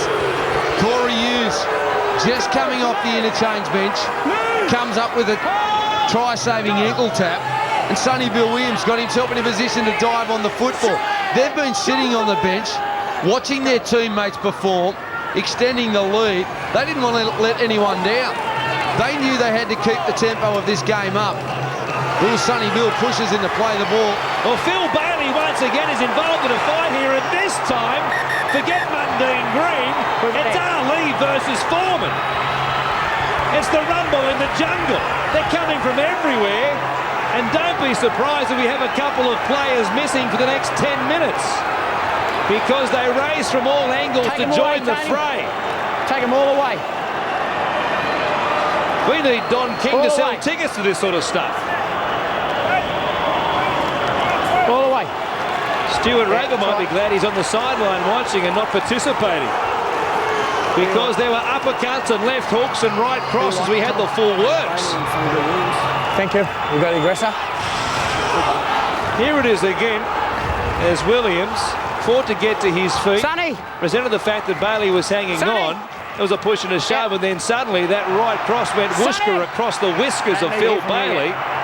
I don't know if too many of them made contact, but they came racing in. Willie Tonga for the Bulldogs especially got there pretty late in the piece. Reece Williams came in. Luke Douglas was there as well. Had the football, you pushed him, you threw the first punch. You're the aggressor, go and have 10. Fair call by the referee, you'd have to say. We'll see if Phil Bailey joins him. Twice in this half, mate. Twice. No, it wasn't his. He was the aggressor. That time, you continued, and you continued on with it, right? You're going to have 10 as well. Go and have 10 as well. You're getting the penalty. Here's the aggressor. He continued on with it. You're not going to cop punches at the head. That's it. Penalty, Cronulla. Well, they get the penalty, the Sharks, but they lose one of their players, and now it's 12 versus 12. You've got to say, Phil Bailey, I know he's been involved in a few scuffles here this afternoon, and he's paid the price for it, but on that occasion, and you've got somebody like Sonny Bill Williams throwing haymakers at you, you're not going to stand there just ducking and weaving, are you? No, I know what I would have done. I would have covered up straight away. The fetal position on the turf would have been a pretty safe bet for anybody involved in the commentary here this afternoon. Maybe Gary Freeman would like to mix it up with Sonny Bill Williams. Mate, don't worry about mixing it up. I don't think they should have gone to the bin, either player. Let's just play on. It's like when they had the charge down before. That shouldn't have been a penalty against Cronulla. He loves that sort of stuff, Wiz. And he's on the sideline today, lapping it up as well. Here's Kamali. The ball back on the inside for Luke Douglas, who's only a metre away. Can the Sharks do the better of the 12 versus 12 contest in this next 9 minutes? Here's Kamali showing it twice, coming to Beau Scott, but there are plenty of Bulldogs jumpers in front of him. The pass out the back to Cavell looked to be forward. I want to check it. This will be the last tackle, mate. I want to check a knock on and a grounding. And Tony Archer says, I want to check what may have been a knock on. So he's classified it as a knock on, which means the video referee this afternoon, Mick Stone, can rule on that final ball from Beau Scott out the back to Luke Cavell. There it is there. That angle won't give us much of a clue, and then you see Cavell take the corner post, so it will be a no try. It's just a matter of whether it's touch and goal or a knock on. Exactly right. You've called it well, Warren. It's a knock on. Thanks, Laurie. That's a knock on. You should be in commentary. Don't you love Gary Freeman's style of play, though? Let it go. Play on. He thought the fight was all right. Sonny Bill Williams was always going to the bin. Mate, no matter what happened. Let me tell you, boys, it was right in front of him. None of those punches actually hit. And I'll tell you what, Bailey shouldn't have gone to the bin. And if the referee can't control 13 on 13, well, get off the game. He took control of the situation by sending the combatants to the sin bin. There it is. No try, and it will be a scrum for the knock on by Beau Scott as opposed to Luke Cavell taking the corner post. Did you get out of your seat, Gary? You must have been tempted. You would have been on your feet, surely. Mate, I was on my feet. I was like, go, 1, 2, 3. Actually, none of the punches actually connected, so that's what confuses me about sending them to the bin. Talk to them, send them back. Well, let's get on with the game. Get 13 on 13, mate. None of those players deserve to go to the bin. That's an embarrassment. So it's a draw on Gary Freeman's unofficial card. We'll see what the official judge has rated at full time, perhaps. Here's Utai going from dummy half. Met by some pretty solid Sharks defence here. Gallen was there. Now it's held. Gallen, in fact, looked up thinking, well, I'll held here any moment. That wasn't the case. Utai is allowed to continue on in the tackle. And then getting involved there, Matt Hilda certainly wasn't a marker in that particular play and could have been penalised for the Sharks. Now Asatasi takes it across the halfway line. We've had almost 20 minutes of action in this second half. It feels like we've had an hour's worth.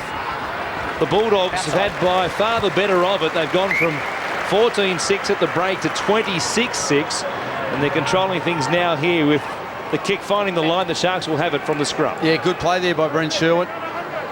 Good forward tip-on plays, which didn't allow the Sharks to gang tackle them. And then Sherwin, just a chip, finding sideline for his team, giving them a bit of rest, taking a bit of steam out of the game, giving them a chance to now defend from a set start. Time back on. Kamali on the back of the scrum, giving it to Beau Scott. Tony! Hold! Hold! Go! Gets up and gives Tony Grimaldi a bit of a shove. They've got to be careful, the Sharks. They're getting frustrated. Hold! They don't want to be giving over cheap penalties while in possession of the football. Here's Williams, stopped by Holdsworth and also Asatasi. They'll work a short blindside here. We haven't seen too much of that this afternoon. Gallen gets a good ball away to Carney. He plays it in Bulldogs territory. Play number 5 coming up as it goes from Kingston to Kamali. Inside ball there for Douglas, who stopped in a good tackle by Grimaldi, getting through plenty of work once again, as you'd expect. 33 tackles. He made a heap of them last week against the Eels as well. Now Simmons chasing through, putting pressure on Utai's kick return, but he did well, the winger. He's picked up 2 tries this afternoon to break a try-scoring drought, and then did very well bringing it back to almost the 20. And that's difficult when the ball's along the ground and you've been placed under pressure. You've got to go down. You've got to show plenty of courage. Not only did he show courage, but then he doubled around and made ground for his teammates. He's been excellent this afternoon, Utai. Here's Asatasi putting a step on as he comes to the Sharks defensive line. He was stopped by Gallen and also Douglas. Now Sherwin on his outside, McElwain. A chance here for El Masri. They were able to recover and keep sliding across, and eventually it's his opposite man, Luke Cavell, who wraps him up around the shoulders.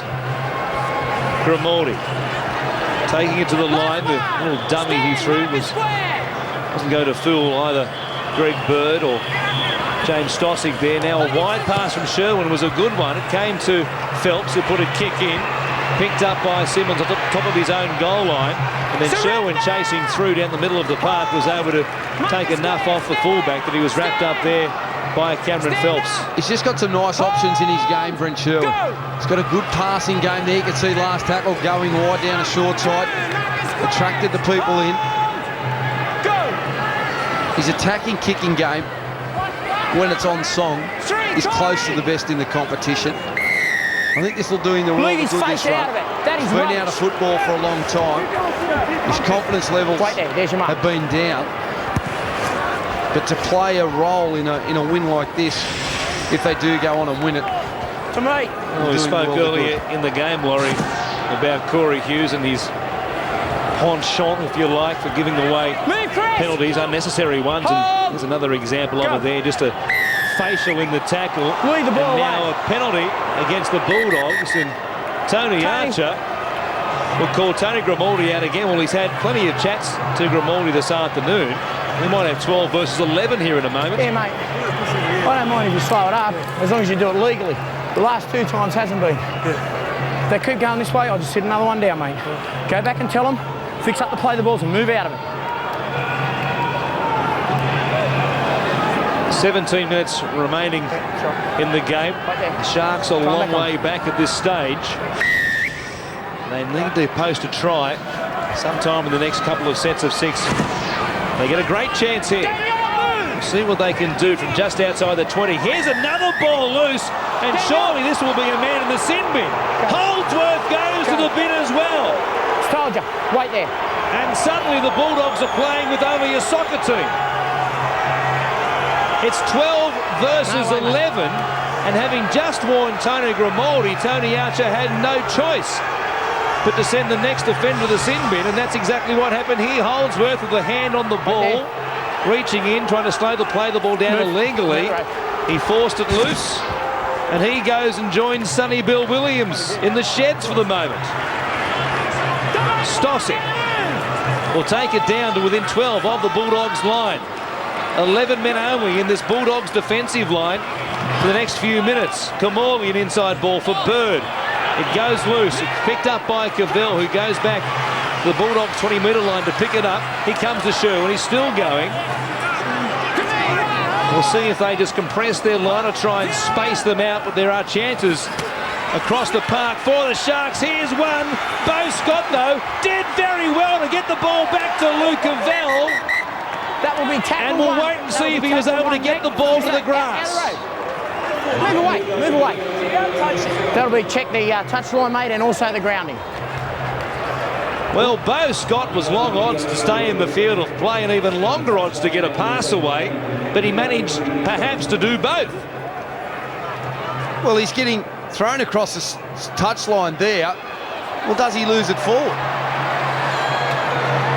I think it went backwards. When we take a look at the side-on angle, it might give us a better clue. And then Cavell from that angle there, I have to say he went very close to getting it down if he didn't. There's that many feet involved in that particular piece of play there. It's hard to work out whether he was on the sideline or not, but I'm going to say he wasn't. And then Cavell, if he hasn't scored, he's gone within, well, a fraction of an inch of getting it down. There's the ball. Did it go forward perhaps into a Bulldogs player? Dallas McElwain was there. Did the ball come away from Scott maybe into McElwain before it went backwards to Cavell? Take your own pick out of this. He's going to earn his money today, Mick Stone. Well, this is going to take a while. How many replays do we have? We've got all the angles. Well, Mick's just going for the grounding. He might seem convinced that this is already a try. From what we saw from one of the behind angles, this one here, in regards to the grounding, I'm going to say, given that we've seen plenty of benefit of the doubts in recent times, I'm going to say this one also would have to come up if the video referee makes a call on it and say benefit of the doubt to Luke Cavell. Well, Warren, I don't like doing this, but I'm going to agree with you. We have seen plenty of benefits of the doubt so far this season. You can't tell with that camera angle. The bodies are in the road. This will be a 4-pointer, or it'll come back. It'll be benefit of the doubt, or referee's call. Tony Archer right on top of it there. Well, he didn't say he had an opinion either, Tony Archer. Usually when they send them up with a confidence about their decisions. Here is Mick Stone, and he spins up a ref's call, and Tony Archer says a try to the Sharks. I'll explain it to you. And we'll hear exactly why when he speaks to Tony Grimaldi. What happened was he couldn't get a picture of the grounding. I saw the ball on the ground. What I was clearing was the sideline, which he did for me, and he confirmed that was sweet, and I was happy with the grounding. Time back on. That removes all doubt. He was happy that the ball was on the ground, the referee, although he wanted the video referee to take a look at it as well, just in case he saw something that Tony Archer possibly didn't. And it's a big try to the Sharks. A quarter of an hour remaining here. It's 26-10. Luke Cavell can get them back within 14 with this kick. We've seen some tough ones this afternoon for two of the better kickers in the competition. Could he split the uprights any better than that? Terrific conversion by Luke Cavell, gets the Sharks back within 14. Remembering the Bulldogs are still down to 11 players. Sonny Bill Williams will be the first of them to return from the sin bin. That will happen at the same time as Phil Bailey. The Sharks will still have a one-man advantage. And there it is again. What a kick. It's a shallow restart by the Bulldogs. It bounces up. Good work by Luke Cavell to smother the bounce. A curious choice by the Bulldogs to go with the short one because Luke Cavell got to it fairly comfortably in the end. Yeah, I'm not quite sure about these short kickoffs this afternoon. I mean, it just allows you to start your set of 6 20 metres out from your try line. And usually it takes you 2 carries to get to that position. Here's Kingston going to Kamali. Greg Bird has been dangerous this afternoon. He stopped at the halfway line.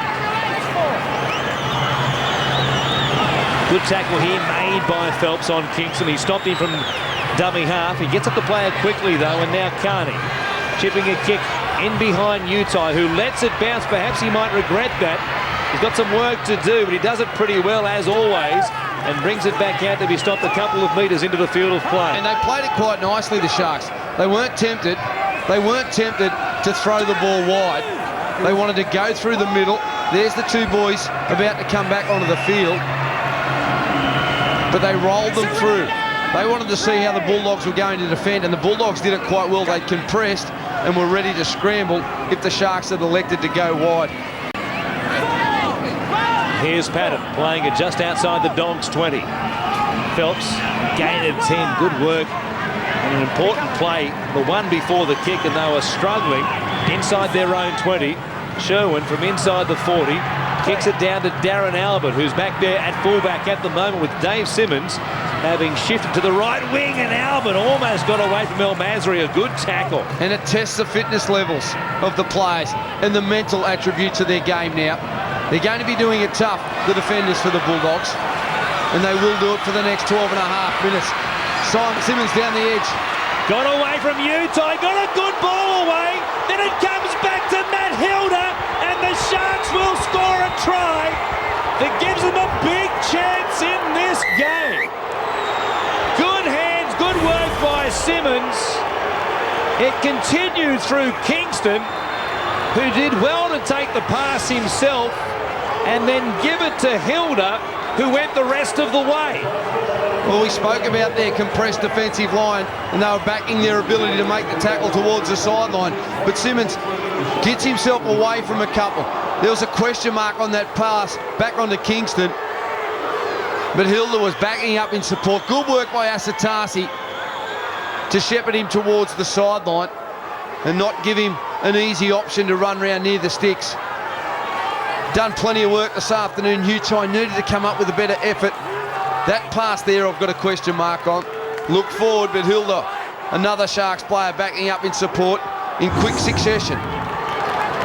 They've gone and scored their tries, and they will be feeling the heat, the Bulldogs, because he's had to use a few interchange players while those people were in the bin as well, Steve Folks. Bailey and Williams were coming back out as the play unfolded. Now it's 13 versus 12. Cavell can't convert. An easier angle, as it turns out, for the left-footed kicker than the previous one that he slotted. But the Sharks are back within 10, and we've got 11 minutes remaining here. Great work, Gary Freeman. The build-up was terrific. Simmons was hemmed in by Utai, but a good fend, and then his speed opened things up. It certainly did, and I've just got to agree with Laurie there. I thought the pass was just marginally forward, but I tell you what, the Cronulla side really taking their chances, and let me tell you this, Tony Archer is getting no claps here from the Bulldog supporters. They are absolutely giving it to him. It'll be a rare day indeed that the referee was clapped by any supporters, really. It's a tough one to handle at times, Tony Archer. For the most part, I've got to say, I think he's done a terrific job. Took action when he had to. He warned Tony Grimaldi that repeated infringements would see them a player short. That's the way it turned out. It remains that way, of course, with Holdsworth in the bin still. Douglas going up to be stopped there by Jared Hickey, Grimaldi, and also Sherwin. They're back at the halfway line. Play 5 in this set. They've scored back-to-back tries. Kamali, lovely ball for Albert. Puts the speed on. Patton's got plenty of toe himself and dragged him down from behind and also got the ball. He hands it back to Albert because the referee said it was still the Sharks' possession. Here's Carney now. The ball goes to ground. Bailey picks it up. He gives it back to Albert. He's got Simmons on the outside. The fullback goes for the crossfield bomb. A chance for the Sharks. El Masri coughs it up. It comes back to Kingston. They're still on the attack. For the line. He'll get to it and they stop him. El Masri and Hickey save the try. Second man ball. Bird trying to crash across. That will be tackle 1. He got there. I just want to check an obstruction, Nick. We'll wait and see, though, if they get the green lights. Obstruction, perhaps, is the call. What a build-up to the try. Well, they're out in their feet, the Dogs. They are out in their feet. Luke Douglas comes through with an obstruction. No, you couldn't call that an obstruction. He comes through with a decoy. And Greg Bird just sets himself a task of smashing through the Bulldogs defenders, and he slams it down. There you can see him reaching out. That's a 4-pointer. I'm not so sure. Let's take a look again. You were saying it was a red letter day that we agreed not that long ago. Well, there you see Sherwin. There's no doubt there's contact between Douglas and also Sherwin. We were told not that long ago if a player is going in the same direction as the ball and there's contact between a decoy runner and a defender, that's minimal. He sets himself to make a tackle. He was very close to Bird when Bird came through and planted the ball down. I wouldn't be surprised at all if Mick Stone says no try. It could very well be a try. It will be interesting though. He says try. He agrees with you. The tackle was minimal. The contact at least was minimal, and that Sherwin chose to go to the decoy runner. Yeah, I'm happy with that decision. I'm happy with that. And Bird, he's extremely happy. Inside ball to Darren Albert. That's what he needs to do more of, getting involved middle of the field, and especially against tired defenders. I think Sherwin just set himself for that tackle on Douglas. And Bird, he's happy. He's high-fiving. And now we have a ball game on our hands. Haven't we ever? A kick to get them back within 4. Cavell. No. This one waved away from a fairly simple position. He can strike them as well as anybody in the NRL. But he has a tendency sometimes, Luke Cavell, to miss the ones that Hazem El Masri almost never misses. Oh, geez, that's a big play in a game of football. Your team's done all the hard work, and just to be 4 behind makes a huge difference. All of a sudden you look up, oh, we're still 6 behind. We still need to score. We still need to convert. Here's the kick off to the corner. Another short one. They're over the 20 on tackle 1. Come on. Daniel Holdsworth waiting in the tunnel to once again make it 13 versus 13, but hasn't taken players off the field. Work to the advantage of the Sharks. Paul Gallen. Good run. Hickey and Hughes were up looking for him. Luckily for Gallen, they missed their mark. Here's Bird now. Got a good ball from Kamali. Hickey's there to make the tackle. They play it just outside the 40. They're rampaging their way down the field yet again. Here's Douglas. Not tackled by Sherwin. Play on's the call. Now Kamali turns it on the inside. They were screaming for it on the outside. They had the numbers. Here's Kingston going to Kamali. He chips over the top. Simmons is there.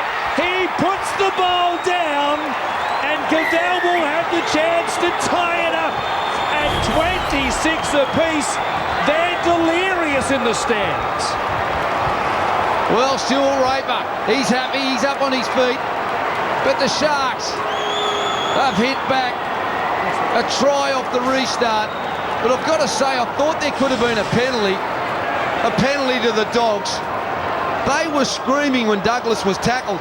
He got up, and I think it was Luke Patton that was going to come in and continue on. He thought, no, I'll let him go because the tackle has been completed. Then he moves off the mark and goes again. And from that play, the Sharks move it. And Kamali, this is a good play. Instead of kicking behind, he knew that he's got the taller Simmons on Matt Utai, the shorter Matt Utai. He just placed it over his head and gave the runner a chance to go over and score. And it brings the ball game back 26-24. A big kick by Cavell. And how important now is that relatively simple miss off the back of the Bird try just 3.5 minutes ago.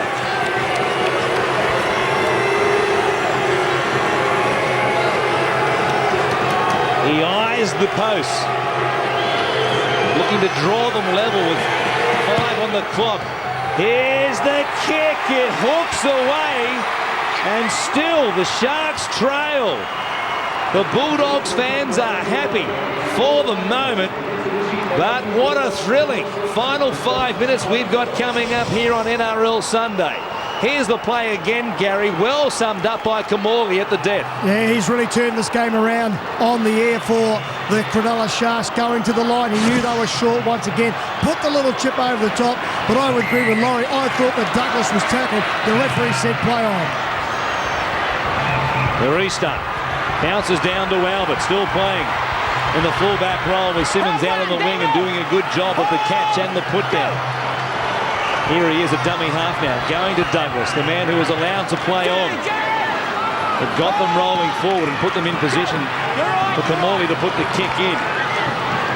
Here's Gallant forcing a ball. He does well. It comes back to Stosic, who's stopped there by Grimaldi, and also Holdsworth, who's out there now making it 13 on 13. Kamali goes to the left-hand side. Albert and knock on. It goes to Rennie Matua, and the Bulldogs perhaps can ease the heartache of their fans by scoring here to maybe put it away. Well, they've just had to defend. But as someone, while they've been defending, saved a little bit of energy. Have they saved a bit of energy for something special with the football, and have the ball players still got enough vision left in them to identify an area on the park to get their team in a position to have an attacking raid? They started the set of 6 good. They've moved it to centre field, but what have they got left for us with 3 tackles remaining? Grimaldi.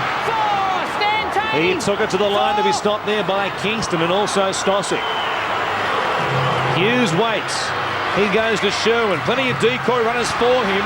A chance, a show, and a go. They got across the line. Did Holdsworth get it down though? I want to check a possible obstruction and also the grounding. Yeah, this is where the 5th. We'll take a look at the obstruction play again. There were decoy runners going ahead of the ball. Sherwin going in behind them. Hickey and Williams running the decoys. A big collision there between Hickey and also Douglas. He gets across the line on this occasion. I'm definitely going to say no try. Well, he wants to check the grounding first. The grounding's okay, given that angle there. But here we go. Hickey's the first runner, the closest one to the ball player in Sherwin.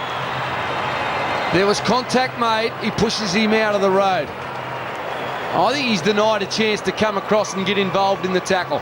And also Sonny Bill Williams making contact with Matt Hilda. I think it was also both decoy runners. Yeah, but for me that one was minimal. That one was slight contact. Phil Bailey trying to hold up Daniel Holdsworth. Here's Hickey again going on the run. Douglas certainly wasn't looking at Hickey. He was going further afield to look at Holdsworth. You see Hilda going across also. He was the man contacted by Sonny Bill Williams. You see Hilda there. He was looking to get to Holdsworth. The contact was only minimal, but given that Hilda gets across and is the man who makes the tackle on Holdsworth, it has to be a no try.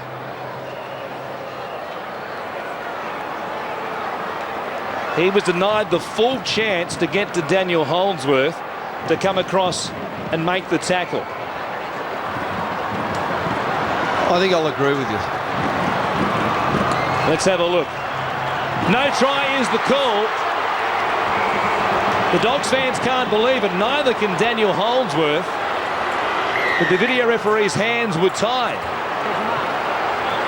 Not one decoy runner, but two making contact with Sharks defenders. And here they are taking the quick tap from on top of their own goal line. Gallen has it. 26-24, 3 minutes on the clock. Here's Bird in the tackle there of Matua and also Sherwood. They've got to be careful here. Their discipline's spot on, the Bulldogs. No cheap penalties, no piggyback ones. They can't allow the Sharks to work upfield on the back of a penalty and get another set of 6 inside the attacking zone. They've done a good job so far. Where's the pressure going to be applied on their kickers? Gallen from dummy half was looking for an option. Nobody put their hand up, so he had to take it himself from dummy half. Now the last play. Kamali has to kick deep and try and keep it in the field of play. He kicks it out on the full. I don't know whether that was the right play by Brett Kamali. I like the idea of him doubling around to a short side, but he had encouraged the winger to stay up. I think the better play would have been to kick it along the ground, just in behind the defenders. Patton was standing back, but I think he misread it. He kicked it out on the full, and here come the Dogs through Willie Tonga. He'll play it at the Sharks 20. Utah goes to Sonny Bill Williams, putting a step on as he came there to Latu and also Brett Carney. He'll play it to Hughes. It goes to Holdsworth now. Sherwood. Inside ball for Asatasi. Great defence by Gallen and Douglas. Sherwood again. Grubbering. Looking for the man coming through, which was Sonny Bill Williams. Tavita Latu lost the ball, but planted it down. It will be a goal line dropout for the Sharks. Smart play by Brett Sherwood. He knew his team were looking for another set of 6. Kamali going the flat drop out straight in the arms of Grimaldi. They play it smart here. The Dogs are home. Good play by Grimaldi. It kicked to be a good one too. By Kamali, it had plenty on it. Would have taken some stopping, and Grimaldi did well. They're 5 metres out still. Phelps will play it. From Hughes it goes to Sherwood. They keep coming left, looking for Tonga and also Williams. Here's Tonga carrying Bailey with him. He gets across the line, and the Dogs are home. They'll make it 4 wins on the trot. 6 out of their last 7 now. But boy, they had to fight in the last 15 minutes of this one. Well, they had no players on the field. They were always going to do it tough, but they responded in the best possible fashion. They went wide. And Tonga, one-on-one with Phil Bailey, has the strength to force his way over in the corner. Holdsworth the pass, and just allows Tonga one-on-one. Simmons thinking, do I come in over the top? If I do, he gets the pass away, and Utah scores in the corner. I'll hold my width, I'll hold my space. And Tonga, that's what he loves, one-on-one with the opponent. He can beat you back on the inside shoulder, he can skip to the outside. The Sharks could be happy with their effort, but how much will that goal kick come back and haunt? I know the scoreline now is extended out to 6, but mentally I think it could have helped them a touch more.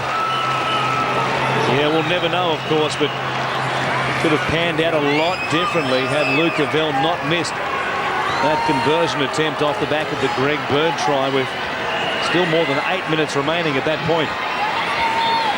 Azam El Masri with time up. Looking to add to his own point-scoring tally this afternoon. He scored a big try, as it turned out, in the 46th minute, an important one. And he caps a great afternoon for the Bulldogs with a conversion from the sideline. And they've beaten the Sharks In a terrific contest on NRL Sunday, they've won 32 points to 24. It was a good game of football. In the first 40 minutes, there was nothing between these two teams. The Dogs, they opened it up early in the second half. They had good possession and field position, and they made the Sharks pay. Then all of a sudden, there was a big swing in the game. Players sent to the sin bin, and possession flow favoured the Sharks, and they were able to put on 3 quick tries, and all of a sudden the Dogs looked as though that lead wasn't big enough. But they hung on with good spirit and good composure at the end and deserved their victory. And to take into consideration the fact that they've had plenty of stars missing this afternoon. Greg Bird scored that important try for the Sharks. There's the missed conversion by Luke Cavell. But they came again. Kamali put a kick in for Simmons. He put it down. Cavell missed from wide out. A difficult one, that one, although he'd kicked some good ones from wide out earlier in the day. It remained a 2-point game at that point until Tonga got across for what proved to be the winner.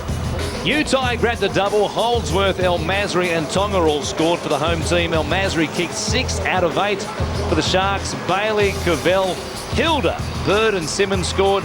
Cavell kicked 2 out of 5. A terrific afternoon of rugby league. I'm sure you've enjoyed all the action. The Bulldogs fans had their hearts in their mouths for a long period there. At one stage it was 12 versus 11, with both Sonny Bill Williams and Daniel Holdsworth in the sin bin at the same time for the home team.